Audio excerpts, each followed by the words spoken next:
दोस्तों Trident limited की बात करें तो गुरुवार के दिन स्टॉक में हमने तेजी देखी है। स्टॉक फिर से तेजी के साथ आगे बढ़ने को तैयार दिखाई दे रहा है। अब यहाँ पे एक बहुत बड़ी गुड न्यूज निकल के आ रही है। फरवरी के जो लेटेस्ट आंकड़े निकल कर आए म्यूचुअल फंड के, वो बहुत ज़्यादा उत्साहवर्धक है। म्यूचुअल फंड ने बहुत ज़बरदस्त और जम के खरीदारी की है फरवरी महीने में। तो इस गिरावट का फायदा उठा के म्यूचुअल फंड अब ट्राइडेंट में निवेश शुरू कर चुके हैं। और यहाँ पे कुछ बड़ी अपडेट है टेक्सटाइल सेक्टर को लेकर, वो भी समझने की कोशिश करेंगे।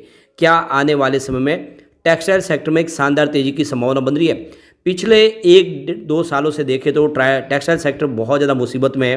स्पेशली जिनका एक्सपोर्ट का बिजनेस है, ट्राइडेंट जैसी कंपनियां, उनको बहुत सारी प्रॉब्लम झेलनी पड़ रही है। एक तरफ तो जियोपॉलिटिकल टेंशन चल रही है और दूसरी तरफ इन्फ्लेशन का प्रॉब्लम। यूएस का बाजार हो या फिर यूरोपियन बाजार, वहाँ पे बहुत सारी प्रॉब्लम झेलनी पड़ रही है।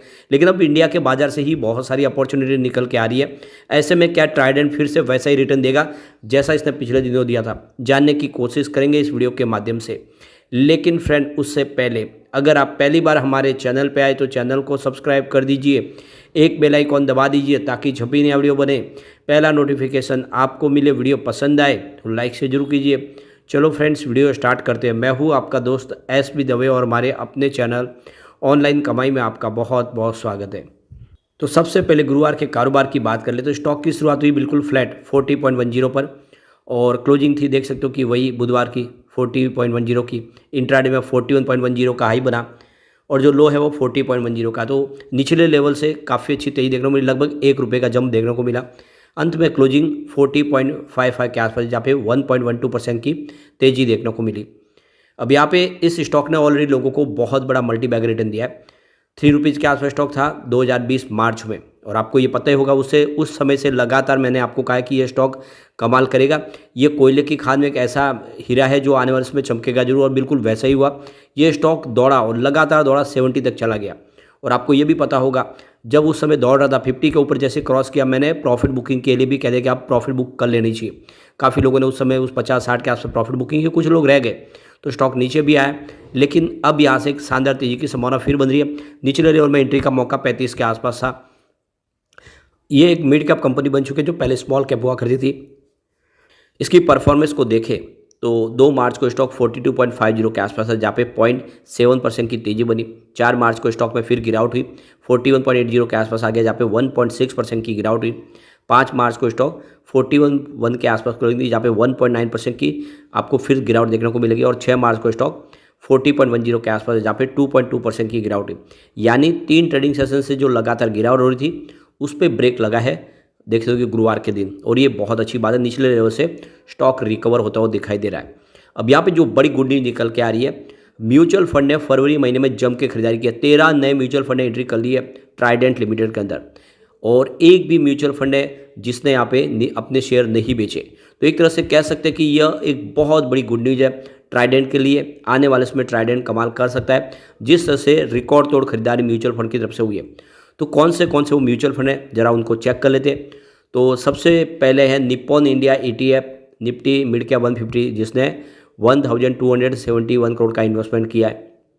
Motilal Oswal Nifty mid cap 150 index fund regular growth ने 1379 करोड़ का इन्वेस्टमेंट किया है।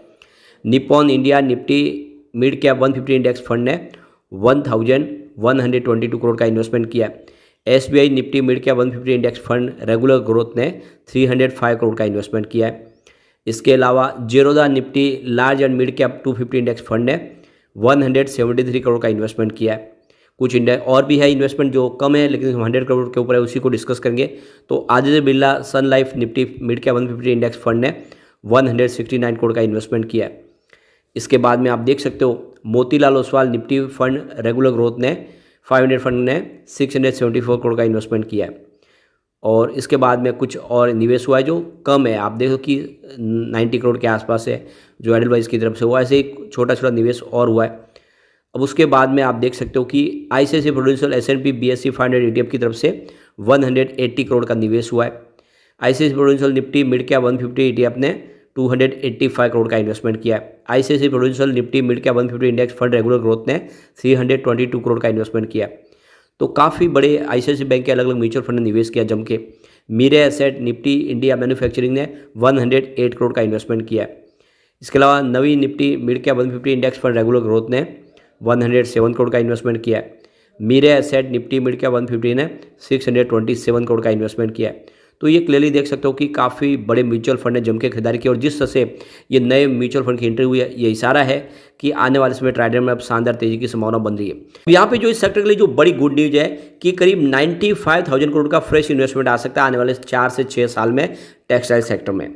तो सरकार की कोशिश जारी है, सरकार इसके लिए लगातार अपनी तरफ से पूरी मेहनत कर रही है। सरकार ने PLI स्कीम लाई हुई है, इसके अलावा PM मेगा टेक्सटाइल पार्क भी बनाए जा रहे हैं और इससे आने वाले समय में आप देख लो कि जो सरकार की तरफ से जो ये बातें निकल के आ रही है कि बहुत बड़ा फ्रेश इन्वेस्टमेंट आ सकता है, चाहे हमारे इंटरनेशनल मार्केट से आए या फिर इंडिया के बाजार से आए, लेकिन निवेश आएगा और इस सेक्टर में तेज़ी की संभावना बिल्कुल बनेगी।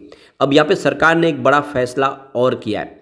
हमारे देखो कि टेक्सटाइल मिनिस्टर पीयूष गोयल ने जो निर्यात होता है उसमें उत्पादों पर लगाए गए सेवा शुल्क और उसके कर वापसी की योजना पर विस्तार की घोषणा कर दी है। तो हमारे केंद्रीय मंत्री और वाणिज्य मंत्री पीयूष गोयल ने कल जो दिल्ली में निर्यातित उत्पादों पर लगाए गए सेवा शुल्क और कर की वापसी यानी RODTEP योजना के विस्तार की घोषणा कर दी है। श्री गोयल ने अधिकृत धारकों यानी AA निर्यात उन्मुख इकाइयों से EOU और विशेष आर्थिक क्षेत्र SEZ के लिए भी योजना के विस्तार की घोषणा की है। तो यह अब इस योजना का विस्तार होगा और ये निर्णय उन क्षेत्रों द्वारा भारत के निर्यात में दिए गए योगदान को स्वीकार करने के लिए किया गया है। ये निर्यात का लगभग 25% है। वाणिज्य और उद्योग मंत्री की तरफ से जो बयान निकल कर आया है इस सेक्टर को मदद देगा और एक जो इस सेक्टर के लिए भी प्रॉब्लम है उसमें कुछ राहत जरूर मिल जाएगी।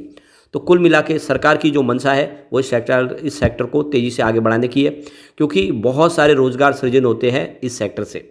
अब ट्राइडेंट की बात करें तो ट्राइडेंट डाइवर्सिफाई पोर्टफोलियो का इसका तो बिजनेस है।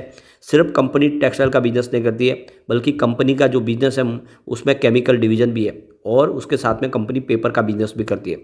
अपने प्लांट के लिए बिजली का निर्माण भी खुद करती है और सबसे बड़ी बात यह है कि लगातार अपनी कैपेसिटी को बढ़ा रहे, इंडिया के अंदर अब फोकस कर रहे, इंडिया के बाजार में नई अपॉर्चुनिटी तलाश रहे। इससे पहले अगर आप देखें तो 53% इनका बिजनेस एक्सपोर्ट से आ रहा था, लेकिन अब कंपनी ने ठान लिया है कि ज़्यादा से ज़्यादा बाजार इंडिया में ही तलाशा जाए और इसके लिए ऐसे प्रोडक्ट लॉन्च किए जा रहे जो अभी तक ब्रांडेड कपड़े नहीं खरीदते लोग, वो भी उनके प्रोडक्ट ले पाए, उस कैटेगरी में वो लॉन्च करें।